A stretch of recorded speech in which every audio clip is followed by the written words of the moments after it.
Hello बच्चों। तो अब हम इस क्वेश्चन को सॉल्व करेंगे। Let's read the question. The transgenic animals are those which have. Transgenic animals के पास क्या होता है? Foreign RNA in all of its cells, या foreign DNA in some of its cells, या foreign DNA in all of its cells, या फिर both A and सी। ये हमसे पूछा गया है। It's a previous year question. Punjab PMET 2006 में पूछा गया था पहले। Okay, So first of all, let's write the key concept for this question.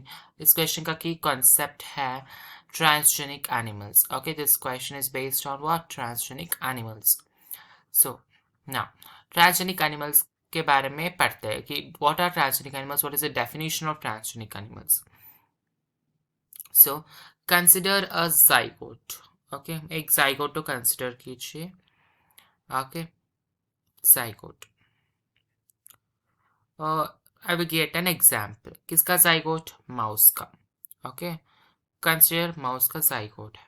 Okay, then mouse का जाइगोट में उसका डीएनए होगा ना, खुद का डीएनए माउस का, तो वो खुद का डीएनए भी क्रोमैटिन नेटवर्क में ऐसे होगा, है ना. अब अगर मैं इस माउस में ह्यूमन का इंसुलिन को प्रोड्यूस करना चाहता हूँ.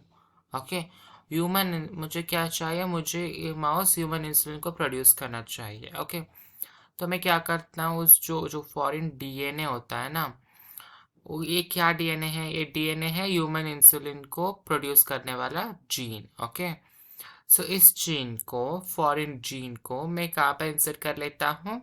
ये जो जाइगोट है माउस का, वहाँ पर इंसर्ट कर लेता हूँ. ओके, इंसर्ट करने के बाद क्या होता है? इंटीग्रेट हो जाता है, और ये जो माउस है वो भी इंसुलिन को प्रोड्यूस करना शुरू कर देती है.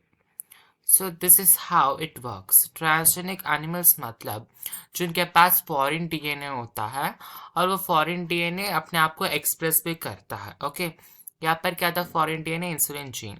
सो वो अपने आप को एक्सप्रेस करके इंसुलिन को प्रोड्यूस किया है ना, ह्यूमन इंसुलिन. सो नाउ सिर्फ और सिर्फ कुछ सेल्स में फॉरेन डीएनए होने से क्या फ़ायदा? सभी सेल्स में फॉरेन डीएनए होना ही चाहिए. You can not, there is no technology as such. Okay, technology नहीं है कि कुछ ही सेल्स में फॉरेन डीएनए होगा तो सभी सेल्स में फॉरेन डीएनए होगा, या कोई सेल्स में नहीं, है ना. So you can not like, आप ये नहीं चुन सकते कि सिर्फ माउस की पैंक्रियास में फॉरेन डीएनए होगा और कहीं पर भी नहीं. ऐसे you can not manage.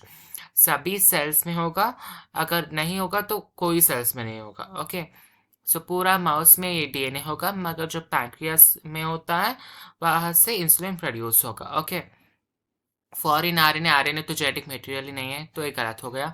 Some of it sales आप नहीं कर सकते. So foreign DNA in all of it cells होगा, क्योंकि हम जाइगोट में इंटीग्रेट कर रहे हैं ना फॉरेन डीएनए को. तो क्या होगा? पूरा बॉडी में जो भी सेल्स है वो सब जाइगोट का ही रीजन है ना. जाइगोट ही रीजन है पूरे number of cells. It only mitotically divides. Zygote के माइटोसिस की वजह से ही हमारे बॉडी में सारे सेल्स बनते हैं. तो this is like the father, for father, anything. So it is the mother cell. Foreign DNA in all of its cells, beat father और मदर, सभी सेल्स का पूर्वज कौन है? जाइगोट. सो जाइगोट में अगर वो फॉरेन डीएनए होगा तो डेफिनेटली सभी सेल्स में it will be there. Okay, तो हमारा आंसर क्या हो जाएगा यहाँ पर? Foreign DNA in all of its cells. Foreign DNA कहाँ पर होगा? सभी सेल्स में होगा, तो ये हमारा करेक्ट ऑप्शन हो गया. So let's take it. Okay, so foreign DNA सभी सेल्स में होना चाहिए. सिर्फ कुछ ही सेल्स में होना, it is not, it is nearly impossible, है ना. ऐसे टेक्नोलॉजी अभी तक नहीं है. Okay, so that was your answer. Hope you have understood it well. Best of luck. Thank you.